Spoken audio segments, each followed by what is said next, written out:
ओली तर्स्यो। अब ओलीको डाउनफल सुरु भयो, काउन्टडाउन सुरु भयो। आउन पर्यो नि, अब उठ न अब बाबा तिमीहरू। यी सबै नेताहरू मरे, सबै मरे, एक एक गरेर मरे। ए बाबा मन्त्री पद खान के गएको यो? के खान गा? कति दिनको? 2 दिन या 3 दिनको हो तिमीहरू त?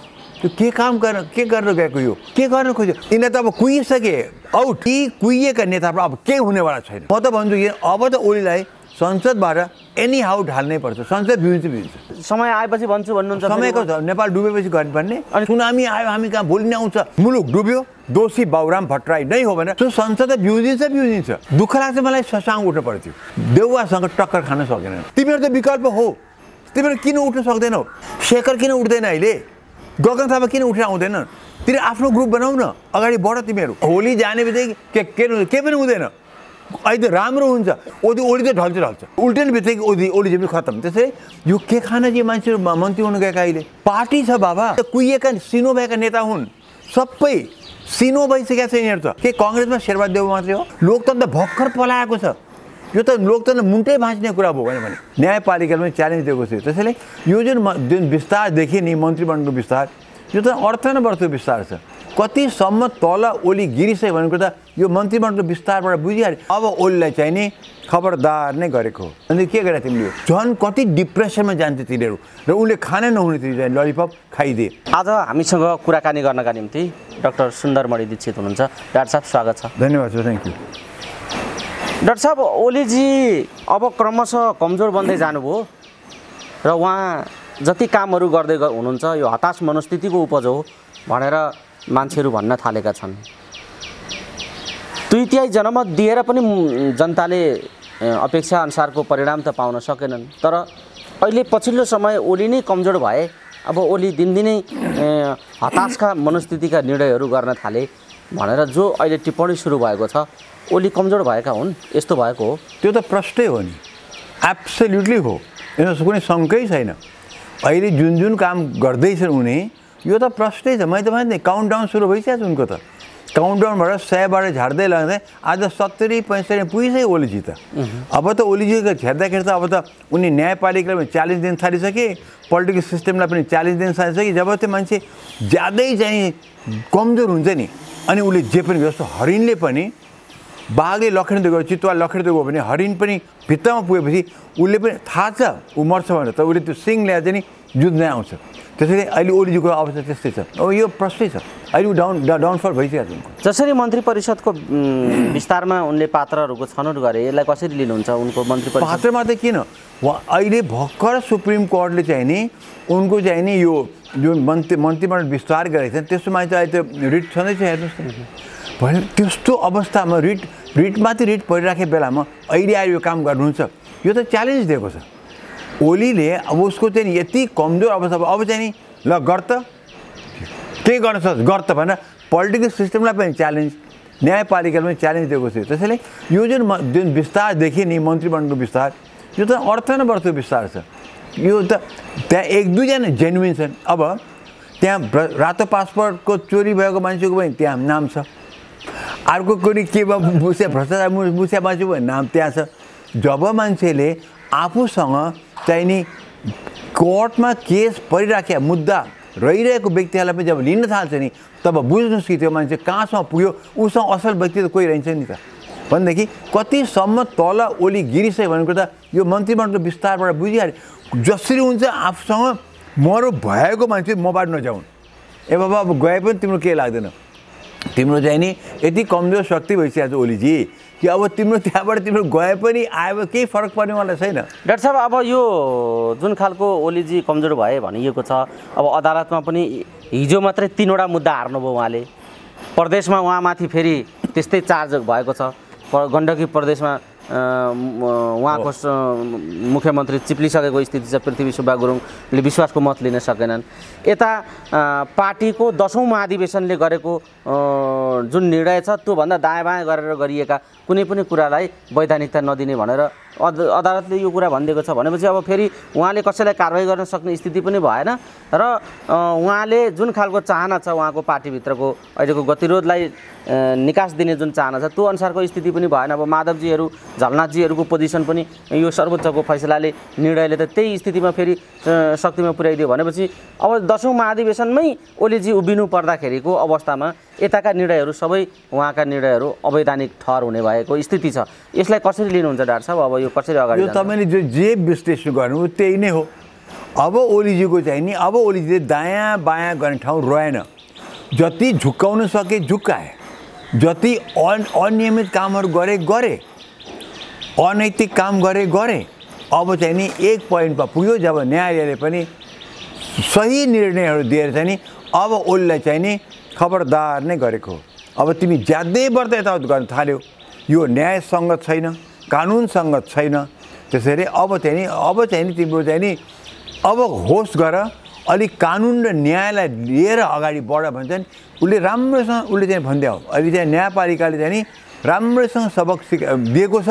अब चाहिँ ओली लिन्छन् लिन्न कति म जान्दिनँ, तर निर्णय तपाईँ दुई तिनवटा तपाईँ सुप्रिम कोर्ट भर्डिक्ट भन्नुभयो नि, त एउटामा त हामी कतिचोटि कुरा गरिसक्यौँ यो नागरिकता सम्बन्धीमा त। मैले त भनेकै थिएँ नागरिकताको बिल प्योरली अध्यादेश ल्याएको त कम्प्लिटली मधेसलाई झुक्काउनको लागि मैले तपाईँलाई कतिचोटि यो कुरा भनेको छु। आज मेरो त पुष्टि भएको छ, किनभनेदेखि सुप्रिम कोर्टले सोझै भन्थ्यो नि यो त तिम्रो चाहिँ यो त्यो पार्लियामेन्टबाट 3 वर्ष बसेको बिल अर्जेन्ट नहुनु, तिमीले त्यसलाई रोकेर राख्नु। अब पार्लियामेन्ट भङ्ग गरेको भोलिपल्ट अध्यादेश ल्याउनु परेमा यो त कुनै अर्जेन्सी त छैन, कुनै एकदमै तुरुन्तै गरिहाल्नु पनि कुरा त रहन्छ भनेदेखि के गरेर तिमीले यो उतातिर। भाग्यले सुप्रिम कोर्टले अहिले नै मान्छेलाई निराश हुनबाट बचा। अहिले के भएको थियो, अहिले यो अध्यादेश बमोजिम उनले चाहिँ नागरिकता वितरण गरिसकेपछि के हुन्थ्यो भनेदेखि यिनले पाउँथे, अब ल पाएँ भन्थे, बिचरा हजार लाखौँको सङ्ख्या पाएँ भन्थे, आखिरमा चाहिँ सुप्रिम कोर्टमा यो बदर हुने रहेछ। अनि के त झन् कति डिप्रेसनमा जान्थे तिनीहरू। लक्कली अहिले अलिकति निराश होलान् अब हामीले पाउनु सकेन भनेर, तर यति दिन पर्ख्यो बाबु मेरो विचारमा त यो जसले नागरिकता पाउनु छ नियम कानुन अनुसार जसले पाउनु छ अवश्य पाउँछन्, तर पर्ख पार्लियामेन्टबाट दिगो हिसाबले हामी पाउने गरौँ। यो चाहिँ नि यो दिगो नहुने खालको चाहिँ नि नागरिकता लिएर यो यो यो चाहिँ नि टेम्पोरेरी नागरिकता लिएर त कुनै फाइदै छैन। त्यसैले जसले अलिकति मनमा अलिकति दुःख त लाग्यो होला, तर सुप्रिम कोर्टले ठिक्क न्याय गरेको छ। यिनलाई चाहिँ नि बढी दुःख पाउनुबाट यो यिनीहरूले बचाइदिएको छ। ओलीजीको यो कम्प्लिट मधेस झुक्काउने र महन्त ठाकुर जो हाम्रो महतोजीलाई चाहिँ नि यिनले चाहिँ नि ओलीले कम्प्लिटली चाहिँ नि ललिपप खुवाइदियो यो, र उनले खाना नहुने थियो चाहिँ ललिपप खाइदिए। आखिर देखिहाल्नुभयो, मैले त भनेको थिएँ सुप्रिम कोर्टमा एउटा बाइचान्स एउटा मुद्दा पऱ्यो भने यो त खारेज हुन्छ भनेदेखि स्टे अर्डर आइहाल्यो। डाक्टर साहब अब यो सन्दर्भमा ओलीजी कसरी अगाडि बढ्न सक्नु होला? अझै पनि संसद पुनर्स्थापनाको निर्णय आउन बाँकी छ। अब संवैधानिक समितिमा इजलासमा त्यो छलफल चलिराखेको स्थिति छ। तपाईँलाई के लाग्छ यो पुनर्स्थापित हुने सम्भावना कति छ र ओलीजी अब कसरी अगाडि बढ्नु? ओलीको अगाडि के विकल्प छ? पुनर्स्थापन त हुनैपर्छ नि, उपाय छैन।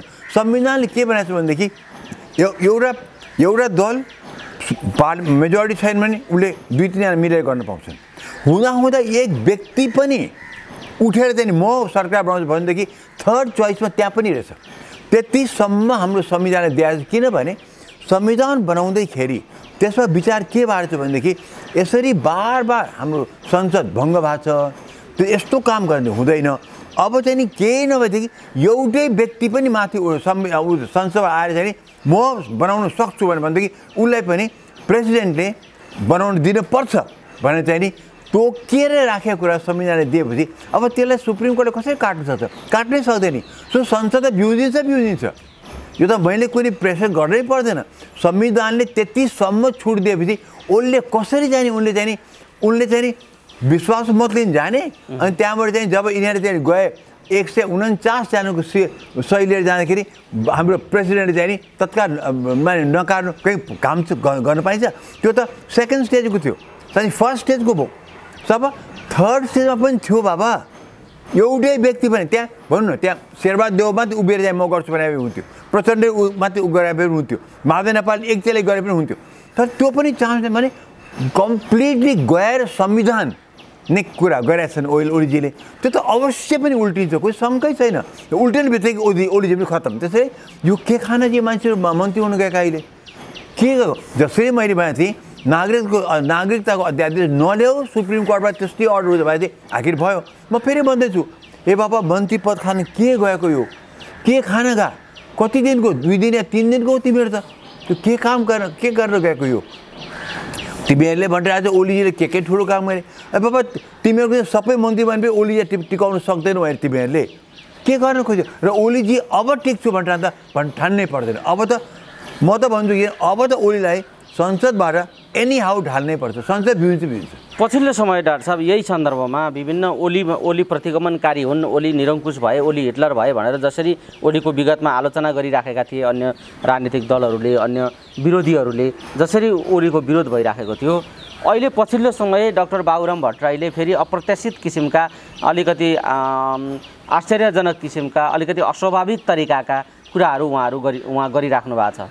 अहिले चीन र भारत नेपालमा परिवर्तन गर्न चाहन्छन् र भारतको एउटा ठुलै एउटा भूमिकामा रहेका संयन्त्रबाट मलाई चाहिँ गणतन्त्र र हटाउने र राज संस्था पुनर्स्थापित गर्ने कुरालाई सहयोग गर, होइन भने चुप लागेर बस भनेर मलाई यस्तो खालको कुरा आयो भन्ने यस्ता खालका अभिव्यक्तिहरू पनि बाबुरामजी दिइराख्नु भएको छ। यो बाबुरामजीका पछिल्ला अभिव्यक्तिहरूलाई तपाईँ कसरी लिनुहुन्छ र के त्यस्तो परिवर्तन हुन चाहेको हो, परिवर्तन हुन खोजिराखेको छ भन्ने खालको अहिले प्रश्न आएको छ। पहिलो कुरा चाहिँ बाबुरामजीले किन यसो बोलिरहनु भएको छ, उहाँ आफ्नो इमेज पब्लिकमा कायम राख्न खोज्नु भएको छ। किन पोलिटिक्समा चाहिँ नि आफ्नो इमेज जस्तो खालको राम्रो नराम्रो पब्लिकमा चाहिँ छाइरहनु पर्दो रहेछ। पहिला कुरा त्यो, ताकि आफू बिलाय नहुँ। दोस्रो कुरा उड्दो कुरा गर्नु हुँदैन। बाबुरामजीले प्रश्न भन्नुहोस् हामीलाई, किन लुकाउनु पऱ्यो? जब तपाईँलाई त्यस्तो चाहिँ नि पुरा भारतबाट आएको छ, त्यत्रै ठुलो मान्छेबाट आएको छ भनेदेखि त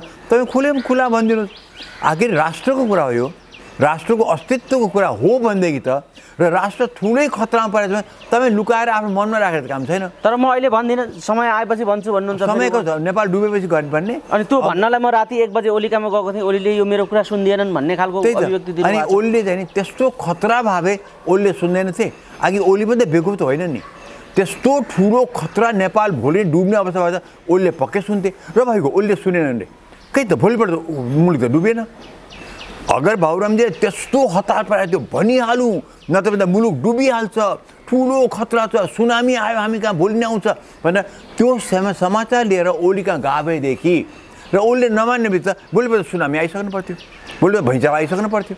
र ठुलो उथल भैँचालो खै त भएको त छैन। त्यहाँदेखि बाबुरामजीले अब पहिलो कुरा उड्दो कुरा गर्नु भएन, काल्पनिक कुरा गर्नु भएन, आफ्नो मात्रै प्रेस्टिजलाई सधैँ पब्लिकमा छाइरहनुलाई गर्न पनि भएन।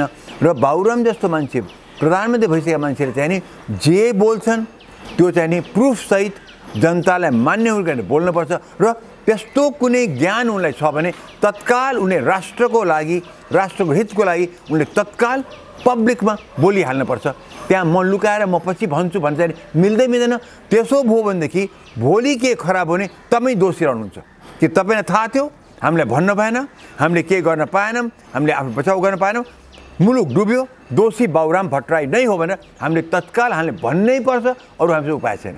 डाक्टर साहब अब यो सन्दर्भ छँदैछ, तर अहिले जनमतका हिसाबले यति शक्तिशाली, संवैधानिक हिसाबले पनि धेरै नै अप्ठ्यारो, ओलीको विकल्प खोज्न धेरै नै अप्ठ्यारो भइराखेको स्थिति, प्रतिपक्षीहरूले बहुमत पुर्याउन नसकेको स्थिति, विकल्प दिन नसकेको स्थिति, यी समग्र कुराका बिचमा ओली किन कमजोर भए, उनी कहाँ चुके, मुख्य गरी ओली कहाँ चुके बताइदिनुहोस् त। ओलीको चुकाइ के हो? ओलीको कहाँ भनेदेखि पहिलो संसद भङ्ग गर्दाखेरि चाहिँ उनले एउटा पोलिटिकल डिसिसन लिए, गल्ती थियो।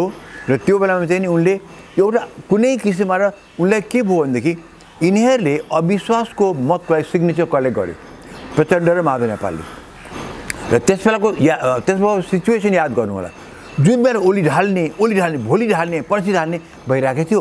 त्यस बेलामा अब यिनीहरूले ब्याङ्क गर्दै हामी त सिग्नेचर कलेक्ट गराएछौँ भन्दै हिँडे, ओली तर्स्यो। अब त्यसमा चाहिँ उसको त्यहाँ तर्सेर एउटा पोलिटिकल डिसिसन के लिदियो भने संसद भङ्ग गर्न पाउँदैन थियो, संविधानले दिनेको थिएन। तर लगत्तै सुप्रिम कोर्टले सुल्टाइदियो त्यसलाई, त्यो सुल्टाइदियो। अब त्यसपछि ओली चेत्न पर्ने थियो। त्यसपछि ओली चेत्नु पर्थ्यो, जथाभावी गर्न मिल्दैन, मैले तर्सेर पनि मैले गर्न मिल्दैन भनेर त्यो अवस्थामा आएर के भयो, त्यो पोइन्टसम्म पनि हामीले समर्थन दियौँ।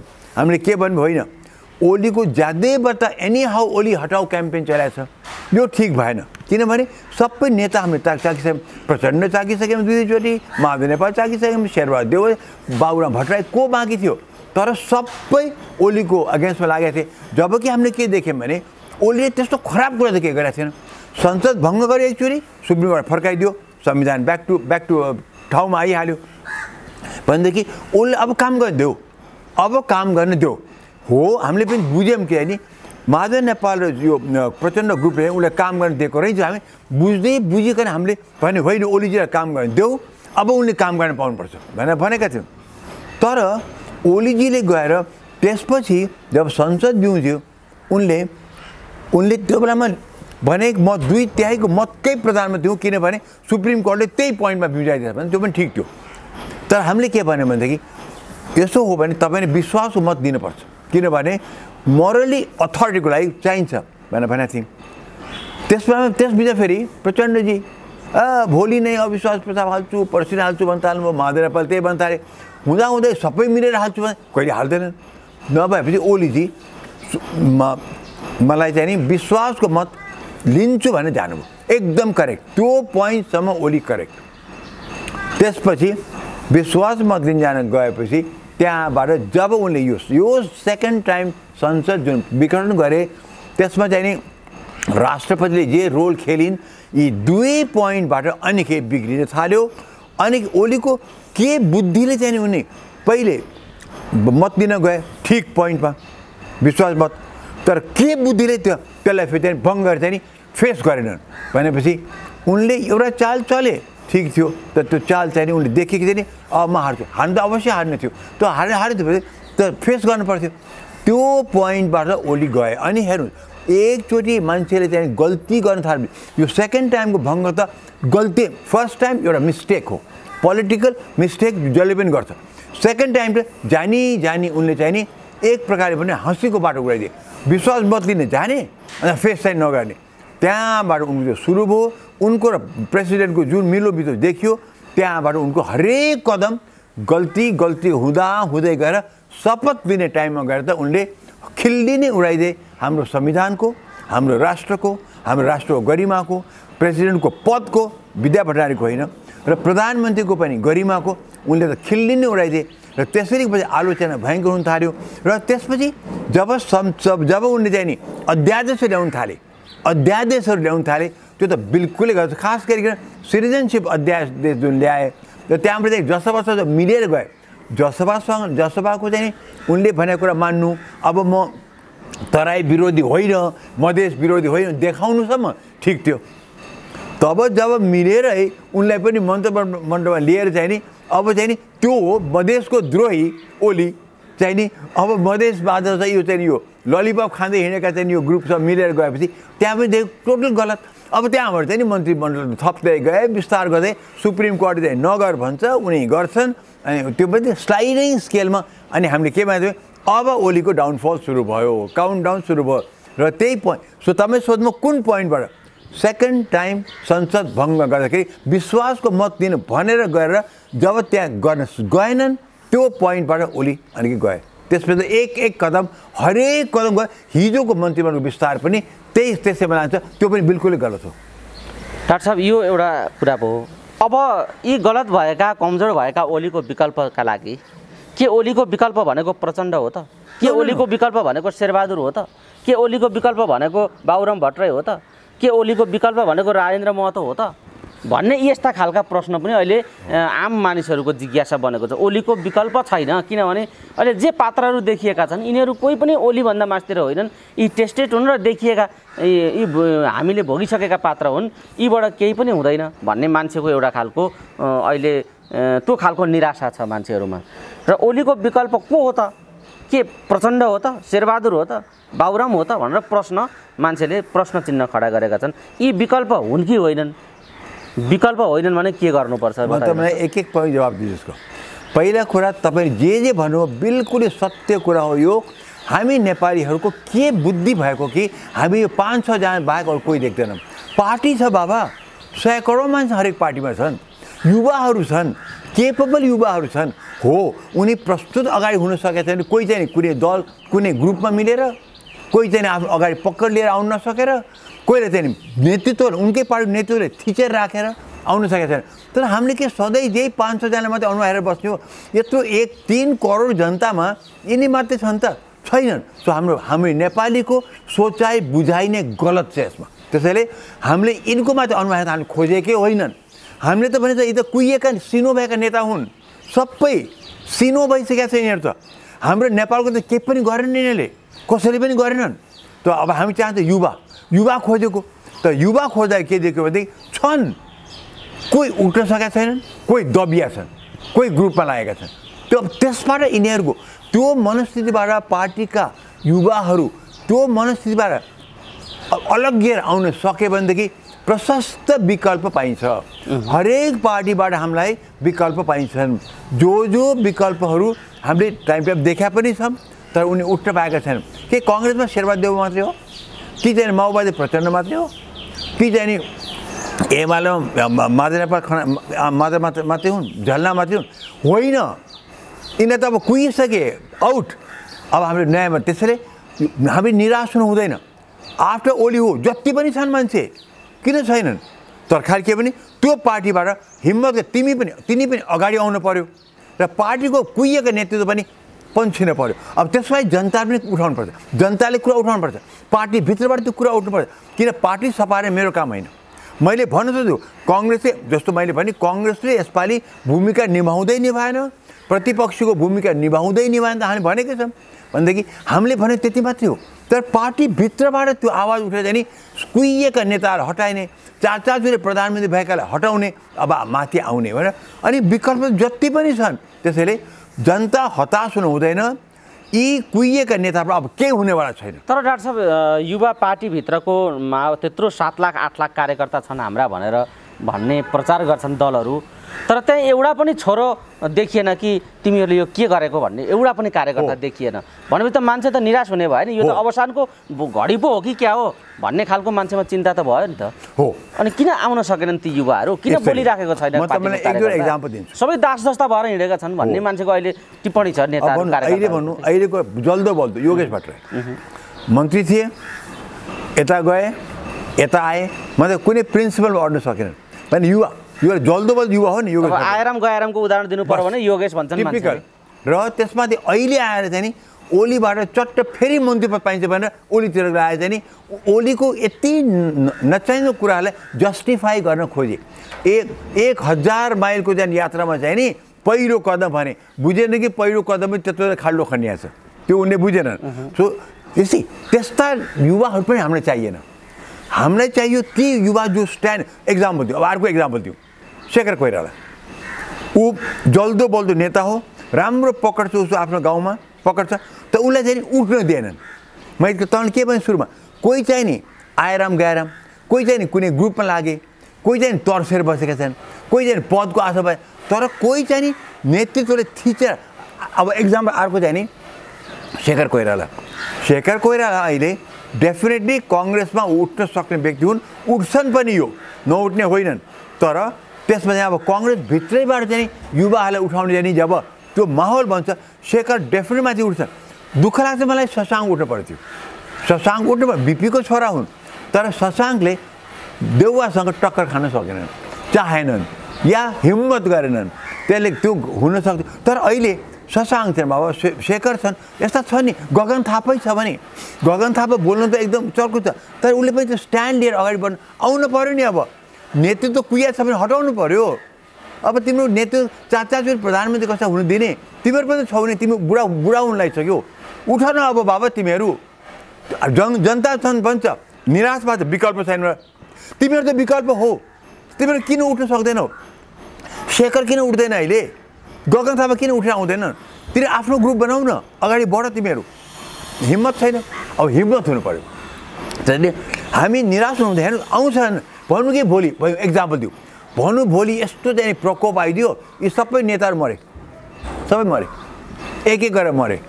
अनि के त नेपाल चाहिँ उनी विहीन होला त हुँदैन, किनभने यी थिचेर राख्ने नेता पनि गए, यिनी त तर्सेर बस्ने युवाहरू पनि उठ्न पाउँछन्। त्यसलाई भन्छन् ठुलो वृक्षको मनतिर कहिले पनि केही उम्रिन सक्दैन अरे के। त्यसै ठुलो वृक्षको आडमा उम्रे। त्यसैले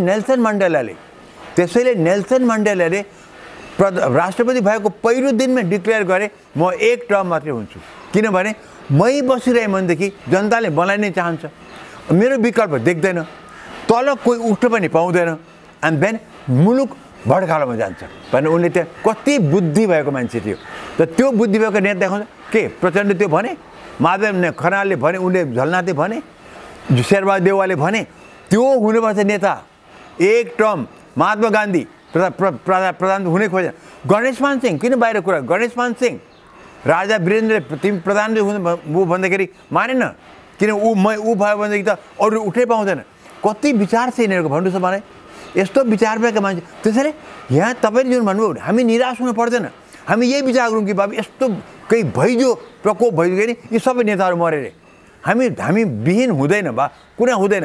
त्यस बेलामा तपाईँ हेर्नु होला त्यो वृक्ष जाने बित्तिकै, वृक्ष के भन्नु कुहिएको वृक्ष जाने बित्तिकै तलबाट आउँछ नि फर्स्ट आएर, डर छैन हामीलाई नेताको, हाम्रो डर नेता पाउनु, तर नेता कुहिएला पनि डर छ। नेता पाउनमा गाह्रो छैन, नेता कुहिनमा पो हामीलाई डर छ। त अलिकति पावर चाख्ने बित्तिकै मान्छे यहाँ कुहिँदो रहेछ, त्यो हामीलाई डर छ। त्यसैले हामी निराश हुनै पर्दैन, नेतृत्व छन्, कुहिन हुँदैन। र होली जाने बित्तिकै के पनि हुँदैन, अहिले त राम्रो हुन्छ।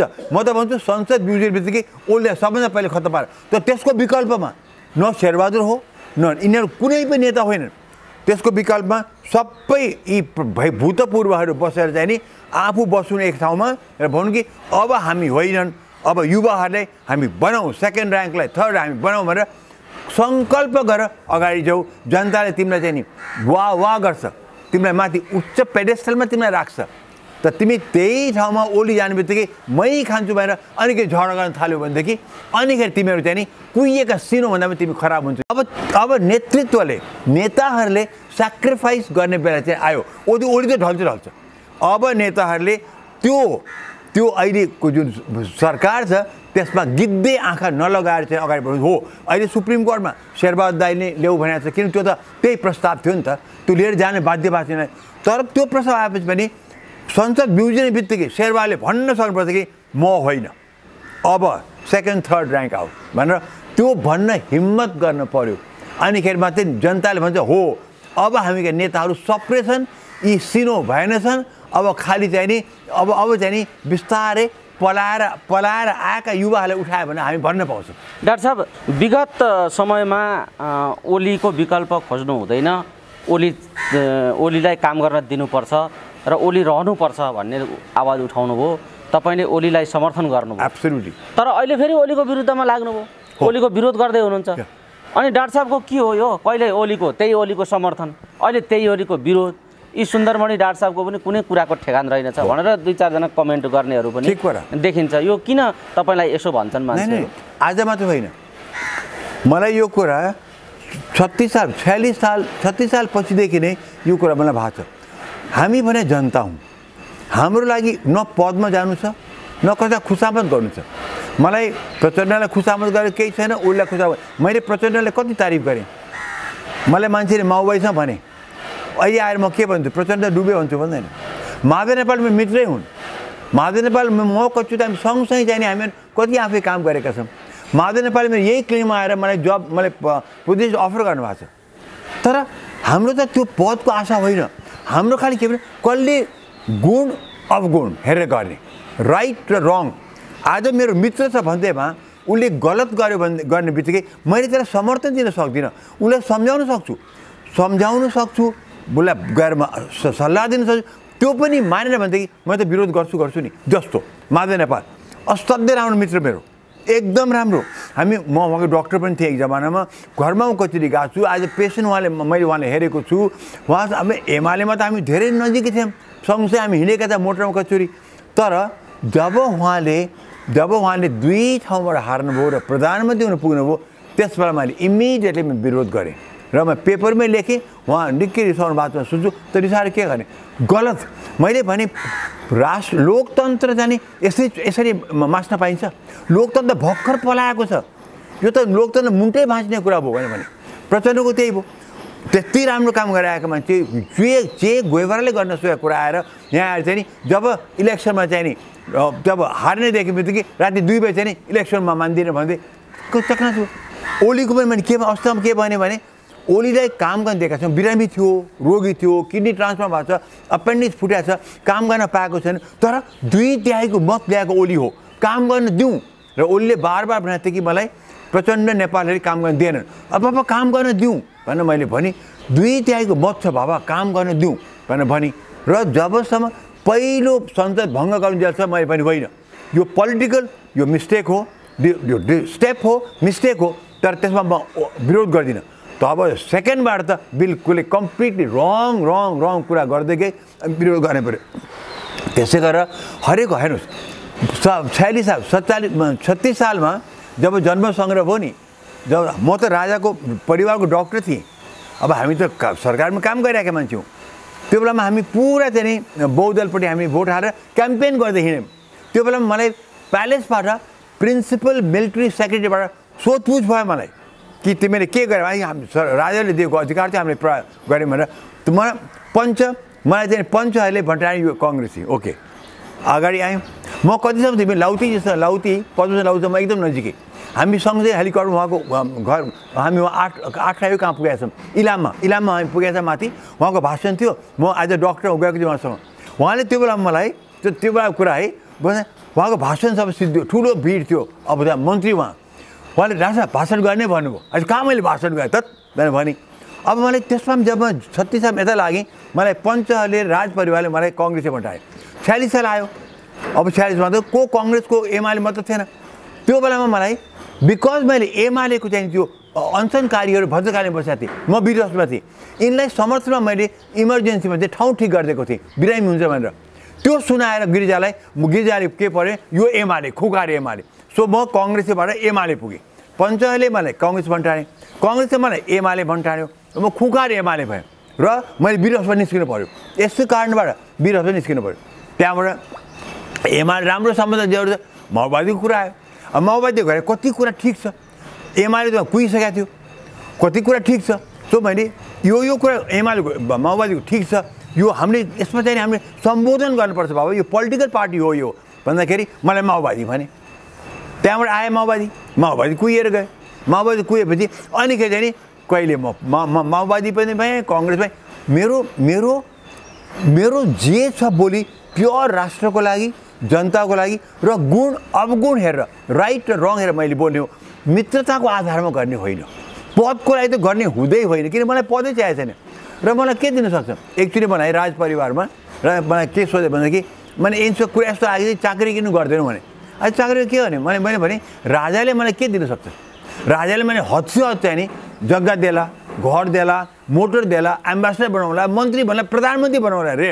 मैले पनि सरकार, मैले कुनै राजपरिवार कुरासँग कुरा गरेँ, सरकार मलाई राजाले राजपरिवारको सदस्य बनाउन सक्दैन भन्दाखेरि मलाई के गर्छ? मलाई के चाहिएको छ? मलाई घर पनि छ, जग्गा पनि छ, मोटर पनि छ, मसँग मलाई के चाहिएको छ? मलाई पद चाहिएको छैन भनेर म चाकरी किन गरौँ? त्यो बेला चाहिँ यही कुरा उठेको थियो कि। त्यसैले मैले आफ्नो कन्सियन्स, मेरो धर्म सम्झेर हेर्नु, जे पनि धर्मको आडमा हुनुपर्छ, अधर्ममा जानु हुँदैन। अधर्म देख्ने बित्तिकै तपाईँले त्यो धर्मको दृष्टिकोणबाट नाश गर्नुपर्छ। र गुण अवगुण, ठिक र बेठिक, सत्य असत्य, जनहित र जनबेहित, राष्ट्रहित, राष्ट्र कल्याण, राष्ट्र खराबी, यो सब यति हेरेर मात्रै हामी अगाडि बढ्नु। किन मलाई के दिन्छ? 80 वर्ष भएँ, भोलि मर्न सक्छु, पर्सि मर्न सक्छु, मैले के लिनु छ? मलाई कसले मान्छे कसले मलाई कसले भनेपछि डाक्टर साहबको निस्वार्थ भावनालाई मान्छेहरूले सही ढङ्गले नबुझ्न सकेको होइन, नबुझे पनि भन्दिनँ। अब त्यही मान्छेको हेर्नुहोस्, कसै सबैजनाको यो सोचाइ हुँदैन। सो मान्छेमा त्यो जस्तो मैले भन्नुभयो नि, ओलीहरू सबै गएपछि के होला, यहाँ त उनै छैन, हाम्रो कोही नेतृत्व छैन, त्यो सोच जुन छ नि त्यो त सामाजिक, त्यो त नर्मल सोच हो नि त। सबैलाई परेछ कि ए बाबा यिनीहरू भयो भने के गर्ने? त्यसो गरेर कसले सोध्छ कि एउटा व्यक्तिले यसरी सोध्छ भनेर? मलाई कुनै स्वार्थ छैन। मलाई के, मेरो स्वार्थ खालि मुलुकलाई स्टडी हुनु पऱ्यो, मुलुक उत्थान हुनु पऱ्यो, जात जाति मिलेर बस्नु पर्यो, हाम्रो चाहिँ मुलुकको इज्जत बढ्नु पर्यो, अर्थतन्त्र उठ्नु पर्यो, हामीले रोजगार अंश गर्न पाउनु पर्यो। मेरो चाकर र नोकर बनाउँ चाहिँ मैले विदेश पढाउनु नपरोस्, पढ्न पाऊँ, शिक्षा राम्रो होस्, अरू मलाई के चाहिएको छ? त्यतिको लागि हामी 36 सालदेखि लडाइ हौँ। 36 सालदेखि आज त 41-42 वर्ष भइसक्यो भनेदेखि मलाई जनताले के भन्छ मतलब मेरो कन्सियन्स, म मर्दाखेरि जनता मसँग जाँदैन, मेरो क्रिटिक या मेरो नन क्रिटिक मसँग जाँदैन। म मर्दाखेरि मेरो आत्मा साथमा खालि मैले गएर राम्रो र खराबमा जान्छ, मैले आफ्नो ब्रह्म सम्झेर गरेको कुरा मात्रै मसँग जान्छ। त्यसैले मैले गर्दाखेरि जे पनि धर्मसङ्गत, राष्ट्र सम्मत र चाहिँ नि जनताको सम्मत मात्रै म गर्न पाउँछु। म त्यही गर्दै हिँडेको छु। अब यसमा जनताले जसरी बुझे पनि हुन्छ, तर मेरो त लाइन त स्ट्रेट छ। हवस् डाक्टर साहब, किन मैले यो सोधेको थिएँ भने डाक्टर साहबले अस्ति ओलीलाई समर्थन गर्नुहुन्थ्यो, आज विरोध गर्दै हुनुहुन्छ, यो के त भन्ने खालको कुरा कुनै प्रश्न आएको हुनाले मैले डाक्टर साहब भनेर मैले यो डाक्टर साहबलाई सोधेको छु। किनभने गुण र दोषका आधारमा तपाईँले विषयलाई हेर्नुहुन्छ भन्ने कुरा मानिसहरूले त्यो जान्न पाउनुहोस् भन्ने हिसाबले पनि मैले सोधेको थिएँ। एकदम ठिक भन्नु, सोध्नै पर्थ्यो, यो सोध्नु पनि पर्छ। र म चाहन्छु कि बुद्धिजीवीहरूले फेरि सानो एड गर्छु, बुद्धिजीवीहरूले आफ्नो बुद्धि, विवेक, कन्सियन्स चाहिँ नि अरूको अचानकमा टाउको नराख्नु, त्यहाँ टाउको काट्ने नगर्नु। आफ्नो बुद्धि, म कुनै पार्टीमा छु र त्यो पार्टीले चाहिँ आफ्नो सिद्धान्तमा चलेन, आफ्नो मेरो बुद्धि विवेक भने पार्टी अब रङमा गयो, नेता रङमा गएको छ भनेदेखि मैले विरोध गर्न मैले सक्नुपर्छ। हेर्नुहोस्, त्यो चाहिँ नि ठुलो चाहिँ नि च्यालेन्ज हो कि मान्छेलाई त्यो गर्ने सक्नु। जस्तो भनौँ द्रौपदीको चिरहरण हुँदाखेरि विश्व पितामह र द्रोण त त्यहीँ थिए, एक शब्द बोल्ने, हेर्नुहोस् त्यति ठुलो बोलेनन्। त्यसैमा कृष्णले भन्नुभयो यिनीहरूले ठुलो पाप गरेका छन् भनेर। अनि युद्धमा, कुरुक्षेत्र युद्धमा अर्जुनले सोधे यिनीहरूलाई म कसरी मार्नु भन्दाखेरि त्यो अपराधको लागि मार भनेर भएको छ कि। त्यसै यो गुण र अवगुण त हेर्नै पर्छ। धर्मसङ्गत सहित त्यो हेर्नै पर्छ र यसको आधारमा बुद्धिजीवीहरूले त कमसेकम चल्नुपर्छ। बुद्धिजीवीहरूले, पढाइ लेखेका मान्छेले यो चाहिँ गऱ्यो भनेदेखि देश फल्छ र फुल्छ। हवस् डाक्टर साहब, अमूल्य समय दिनुभयो। पछिल्लो यो घटनाक्रममाथि केन्द्रित रहेर हामीले कुराकानी गर्ने समय प्राप्त गऱ्यौँ। यो समय र संवादका लागि यहाँलाई धेरै धेरै धन्यवाद।